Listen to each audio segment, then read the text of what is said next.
माँ मर गई, छोड़ दो, बस करो, और कितना मारोगे? ये माँ मर गई, बचा लो, तीनों चढ़ गया। छपरीपुर का एक बहुत ही बड़ा एवं घना जंगल था। उसी जंगल में एक पारो नाम की एक लोमड़ी रहती थी। पारो को मेहनत करना बिल्कुल भी अच्छा नहीं लगता था। वो बैठे बैठाए खाने की तलाश में रहती थी और बिना कुछ भी देखे और सोचे किसी भी जानवर के घर में घुस जाता और सारा माल हड़प जाता था। लो जाने मन, सुबह हो गई है। आज किसके घर में डाका डालना है? मुझे तो जोरों का भूख भी लगने लगी है। अब मुझे जंगल की ओर निकलना चाहिए। शायद मुझे खाने में कुछ मिल जाए। अगर नहीं मिलता है फिर चलूंगी नई चाल। मेरा नाम भी पारो है। ये कहकर पारो लोमड़ी रोज की तरह जंगल की ओर निकल जाती है, फिर से जानवरों के घर में चोरी करने के लिए। कुछ ही दूर जाने पर उसे बकरी का घर मिल जाता है। वो जा घुस जाती है। बकरी का रखा हुआ फल देखा। ताजे ताजे फल देख पारो के मुंह से लाल टपक पड़ा। अरे वाह, आज तो मुझे ताजे ताजे फल खाने को मिला है। आज तो मेरा मजा ही मजा है। ऐसा करती हूँ, ये सब फल किसी जहाँ से उठाकर ले जाती हूँ और कहीं सुनसान जगह की ओर चली जाती हूँ। कहीं वो लाली बकरी आ गई और मुझे देख ली तो गजब हो जाएगा। ये फल तो बहुत ही स्वादिष्ट होगा। भला किया जमाना आ गया है, बकरी भी फल खाती है। मैं तो सुना था बकरी घास फूस खाती है, पर ये बकरी तो ताजे ताजे फल खाती है। ये बकरी तो रईस खानदान से लगती है। जो भी हो, अब मुझे यहाँ से निकलना चाहिए। अगर किसी ने भी मुझे यहाँ देख लिया तो मेरा शिकायत जंगल के राजा शेर से कर देंगे और शेर सिंह मुझे छोड़ेगा नहीं, मार ही डालेगा। इससे पहले मुझे यहाँ से ये फल लेकर निकलना होगा। ऐसा बोल पारो जल्दी से लाली बकरी के घर से फल लेकर निकल जाती है और रास्ते में जाते हुए रानी चिड़िया देख लेती है।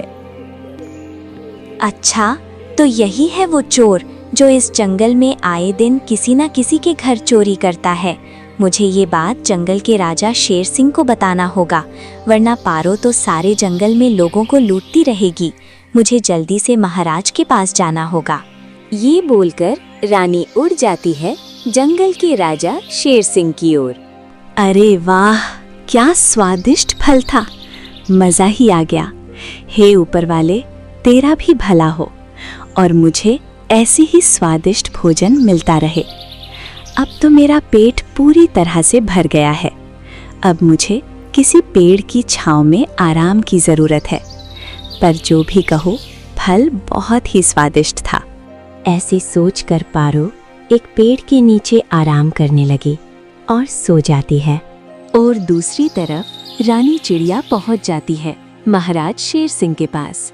रानी को देखते ही शेर सिंह बोलते हैं, रानी, क्या हुआ? तुम इतनी परेशान क्यों हो? क्या हुआ? किसी ने तुम्हें डराया है? मुझे भी बताओ। प्रणाम महाराज, आपकी कृपा से मैं बिल्कुल ठीक हूँ। मैंने आज जंगल में पारों को देखा है, जो लाली बकरी के घर में रखा फल सब्जी चोरी करके पारो लेके जा रही थी। बस उसी को देखकर मुझे घबराहट हो गई कि दिखने में कितनी मासूम और भोली है, लेकिन काम बहुत ही खतरनाक। आए दिन जो चोरियां होती हैं, कहीं उस सब के पीछे भी पारो तो नहीं महाराज? मैंने कभी सोचा नहीं था रानी कि पारो ऐसा करेंगी। तो बहुत समय से जो चोर हम पकड़ नहीं पा रहे थे, इस वजह से नहीं पकड़ पा रहे थे क्योंकि पारो हमेशा मेरी सेवा करने आती है और मैंने भी कभी उस पर शक नहीं किया था। मुझे भी पारो बहुत पसंद थी, लेकिन पारो ऐसा करेंगी ये कभी सोचा नहीं था। लेकिन अब और नहीं, पारो ने बहुत लूट लिया भोले भाले मासूमों को। अब उसको सज़ा ज़रूर मिलेगी। मेरे साथ रहने का ये फ़ायदा उठाया पारो ने। अब पारो नहीं बचेगी। और दूसरे दिन सुबह होते ही पारो को शेर सिंह ने अपने दरबार में बुलाया। प्रणाम महाराज, आज समय से पहले ही मुझे बुला लिया। देखो पारो, मैं तुम्हें बहुत समय से जानता हूँ और तू भी मुझे सबसे समय से जानती हूँ और मेरी सबसे पसंदीदा दोस्त भी हूँ। इसीलिए मैं एक दोस्त के नाते से बोल रहा हूँ। जब मैं तुम्हें खाने पीने के लिए भोजन देता हूँ तो फिर तुमको चोरी करने की क्या ज़रूरत है? तुमने राजा के साथ रहने का नाजायज़ फ़ायदा उठाया है, जिसके लिए तुमको सज़ा भी मिलेगी। तुम्हारी सज़ा ये है कि तुम जंगल छोड़कर चली जाओ। मैं तुम्हें इसीलिए छोड़ रहा हूँ कि तू मेरी सबसे खास दोस्त थी, पर तुमने मेरा विश्वास भरोसा सब कुछ तोड़ दिया है। इस पहले मैं कुछ और कर दूं, तू जल्दी से जंगल छोड़कर निकल जाओ पारो। महाराज, भला ऐसे कैसे हो सकता है? भला मैं चोर कैसे बन गई? मैं आपके बहुत नजदीक हूँ, इसलिए मुझे फंसाया जा रहा है महाराज। नहीं पारो, मैंने अपने खास जासूसों के द्वारा पता लगाया है और एक दोस्त के नाते छोड़ दिया है। अब मैं और कुछ नहीं सुनना चाहता हूँ, बस तुम जंगल छोड़कर निकल जाओ। शेर सिंह को गुस्से में देखकर पारो चुपचाप वहां से निकल पड़ती और रास्ते में जाते हुए सोचती है, धत तेरी की, सब बेकार हो गया। अच्छा खासा जिंदगी चल रहा था और फिर से मुझे पहले की तरह खाने के लिए इधर उधर भटकना पड़ेगा। कौन कमबख्त है जो मुझे उस बकरी के घर में चोरी करते देख लिया? और वो मूर्ख शेर सिंह मेरे ऊपर कैसे भड़क रहा था, जैसे मैंने किसी की जान ले ली हो। थोड़े से फल ही तो चोरी कर लिए तो क्या हुआ? कैसे बूढ़ा शेर मेरे से गंदी बात करता था और मजे लेकर बोलता था, अब मैं उसकी दोस्त बन गई। कोई बात नहीं, बदला लूंगी मैं भी पारो हूँ। और फिर पारो पहुंच गई, बाघ के इलाके में पहुंच गई, जहां बाघ का शासन था। बाघ एक न्यायपूर्ण एवं दयावान राजा था, सबके हित में काम करता। और अब पारो लोमड़ी छुप छुप के बाघ के जंगल में रहने लगी। और ऐसे ही समय गुजरता गया। एक दिन गधे की नजर पारो पर पड़ा। पारो को देख गधा बोला, अरे ये हसीन लोमड़ी कौन है? कहाँ से आई है? इससे पहले तो मैंने ऐसी खूबसूरत राजकुमारी हमारे जंगल में नहीं देखी। कहीं ये हसीना दुश्मनों के जंगल से तो नहीं आई? पर जो भी हो, मुझे ये खबर जंगल की राजा बाघ महाराज को बताना होगा। कहीं ये कोई जासूस तो नहीं जो हमारे जंगल की खबर लेने के लिए आई हो? जो भी हो, मुझे अभी के अभी ये खबर जंगल के राजा को बताना होगा। ये कहकर गधा जंगल के राजा बाघ के पास जाता है। क्या हुआ गधे? बहुत ही परेशान लग रहे हो। कहीं इस जंगल में कोई समस्या तो नहीं आ गई? हाँ महाराज, ऐसा ही समझ लीजिए। हमारे जंगल में एक सुंदर सी लोमड़ी आ गई है और मुझे तो लगता है वो पड़ोसी जंगल से आई है। कहीं वो कोई जासूस तो नहीं जो हमारे इस जंगल में आकर इस जंगल में कोई षड्यंत्र तो नहीं रच रही है? क्या बात कर रहे हो गधा? एक सुंदर सी लोमड़ी, वो भी जासूस? एक छोटी सी लोमड़ी इस जंगल का क्या ही बिगाड़ देगी? और अगर ऐसी बात है तो उस लोमड़ी को अपने कारागार में हमेशा हमेशा के लिए बंद करवा देता हूँ और उसे अपना बंदी बना लेता हूँ। पर महाराज, आप ऐसे कैसे कर सकते हैं? वो बहुत ही प्यारी और सुंदर सी राजकुमारी जैसी है और वो बहुत ही चंचल है। उसके बारे में बिना जाने समझे अगर आप उसे बंदी बना लिए तो प्रजा आपके बारे में क्या सोचेगा? प्रजा आप पर सवाल उठाने लगेंगे महाराज। ऐसी खूबसूरत हसीनाओं को बंदी नहीं बनाया जाता, उन्हें तो प्यार किया जाता है। और वैसे भी आपकी शादी नहीं हुई, आपके लिए कैसी रहेगी वो हसीना? अरे हाँ गधा, तू तो एकदम 100% वाली बात कहा है। मैं तो तुम्हें एकदम मूर्ख समझता था, पर तुम तो बहुत ही होशियार हो। पहले हमें उसके बारे में जानना समझना होगा। आखिर वो सुंदर राजकुमारी कौन है और कहाँ से आई है, और इस जंगल में आने का उसका क्या मकसद है? तब उसके बारे में हम कोई एक्शन ले सकते हैं। हाँ महाराज, आप ठीक कह रहे हैं। कहीं वो किसी की सताई तो नहीं है, या फिर उसका कोई और मकसद तो नहीं। पर जो भी हो महाराज, उससे मिलने के बाद ही पता चलेगा। सुनो गधे, तुम उस सुंदर कन्या को मेरे पास लेकर आओ। उससे बात करने के बाद ही पता चलेगा। और अगर वो किसी दुश्मन की जासूस निकली तो हम उस सुंदरी पर कोई दया नहीं करेंगे और हमेशा के लिए अपने कारागार में बंद करवा देंगे। ये कहकर गधा पारो को ढूंढने जंगल की ओर निकल पड़ा और जंगल में इधर से उधर गधा भटकने के लगा। आखिरकार गधे को वो पारो मिल ही जाती है। अरे ये खूबसूरत राजकुमारी कौन है? हमारे जंगल की तो नहीं लगती। कौन हो तुम? कहाँ से आई हो? और तुम्हारा नाम क्या है? और तुम बिना बाघ महाराज की इजाजत के इस जंगल में घूम नहीं सकती। और अब तुम्हें हमारे जंगल के बाघ महाराज ने तुम्हें बुलाया है। ये हमारे जंगल का कानून है, इसलिए मैंने ऐसा बोला। अब तुम अपने बारे में जानकारी दो। जंगल के राजा बाघ का नाम सुनकर पारो थोड़ा डर गई। फिर भी पारो हिम्मत दिखाते हुए गधे के पीछे पीछे चल पड़ती है। लेकिन पारो मन ही मन डर रही थी। तुम कौन हो और कहाँ से आई हो? और तुम मेरे इजाजत के बिना इस जंगल में घुसने की तेरी हिम्मत भी कैसे हुई? बाघ की इस तरह की बात सुन पारो बहुत ही घबरा जाती है और बड़े ही चतुराई से रोते गिड़गिड़ाते हुए बोलती है, मुझे पर दया करो महाराज, मेरा इस दुनिया में कोई नहीं है। बरसों पहले मेरे माता पिता को एक खूनी शेर ने मार डाला और मैं इस दुनिया में अनाथ हो गई हूँ।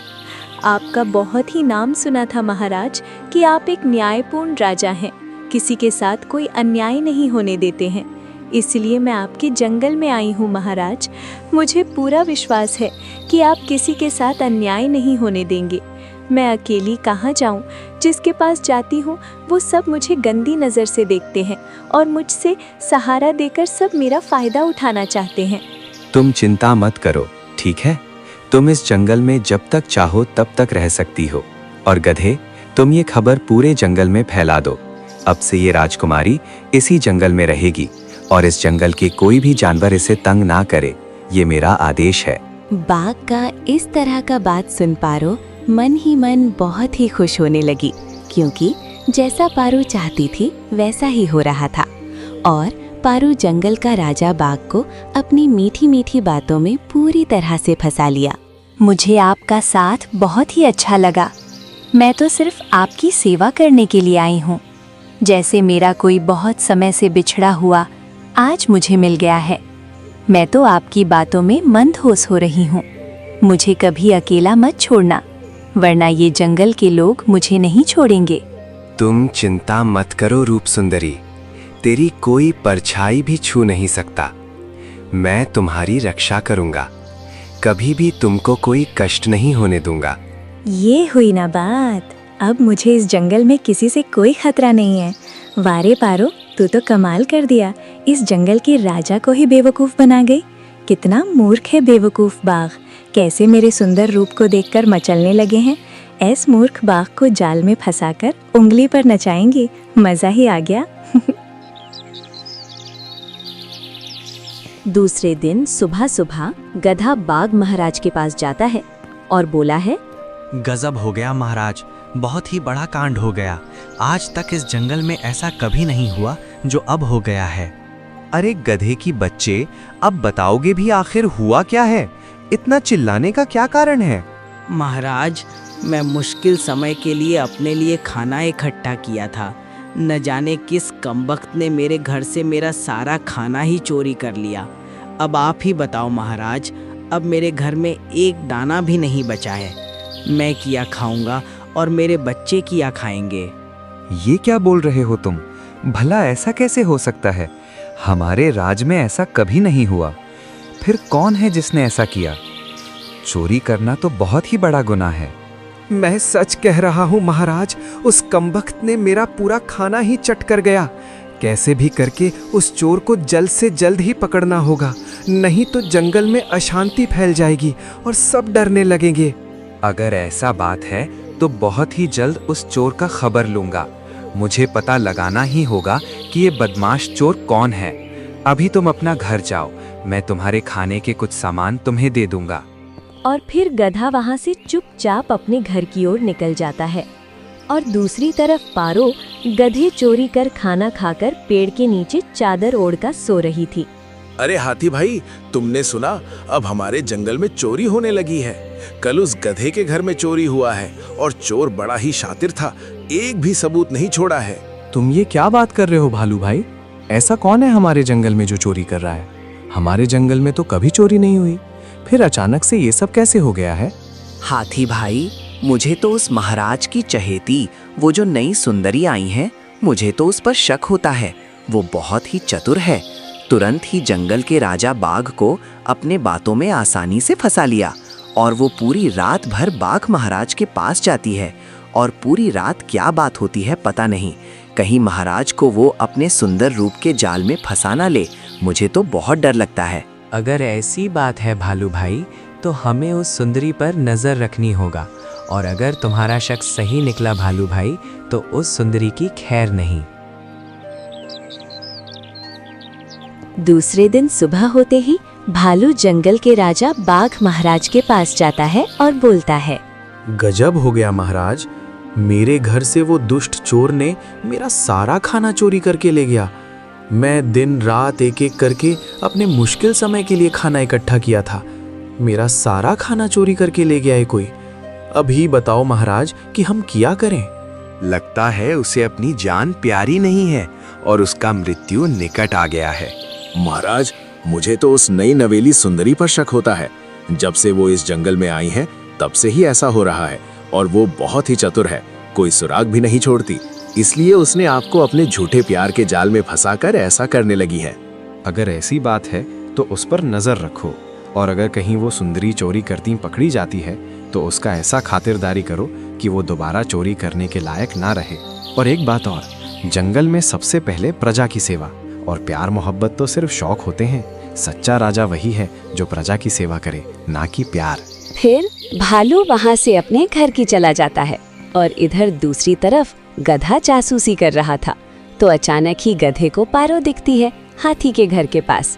तो गधा जोर जोर से चिल्लाता है, चोर चोर, हाथी भाई जल्द ही आओ, तुम्हारे घर में चोरी होने वाली है। पारू जैसी पीछे मुड़कर वहाँ से भागना चाहती है, इससे पहले सभी जानवर वहाँ आ जाते हैं। अच्छा, तो वो तुम ही हो जो कल मेरे घर में भी चोरी किया है। मुझे तुम पर पहले से ही शक था मूर्ख लोमड़ी, इसलिए तुमने महाराज को अपने जाल में फंसाया था। कोई तुम पर शक न करे। बदमाश लोमड़ी, तुमने प्यार के नाम पर महाराज को लूटना चाहा। अब हम सब मिलकर तेरी ऐसी धुलाई करेंगे कि फिर तू ऐसा काम करने लायक नहीं बचोगी। फिर तीनों ने मिलकर पारो की ऐसी धुलाई की कि वो जोर से चिल्लाने लगी, माँ मर गई, छोड़ दो, बस करो, और कितना मारोगे। ये माँ मर गई, बचा लो, तीनों चढ़ गया, छोड़ दो, आगे से नहीं करूँगी। और किसी तरह से पारो वहाँ से भाग जाती है। हाय राम, उन कमबख्तों ने तो मेरे शरीर का एक एक अंग को भी नहीं छोड़ा। अगवाड़ा पिछवाड़ा सब दर्द कर रहा है। आज के बाद मैं कभी भी किसी के घर में चोरी नहीं करूँगी। चोरी करना बहुत ही बुरी बात है। पकड़े गए तो पिछवाड़े की बहुत कुटाई होती है।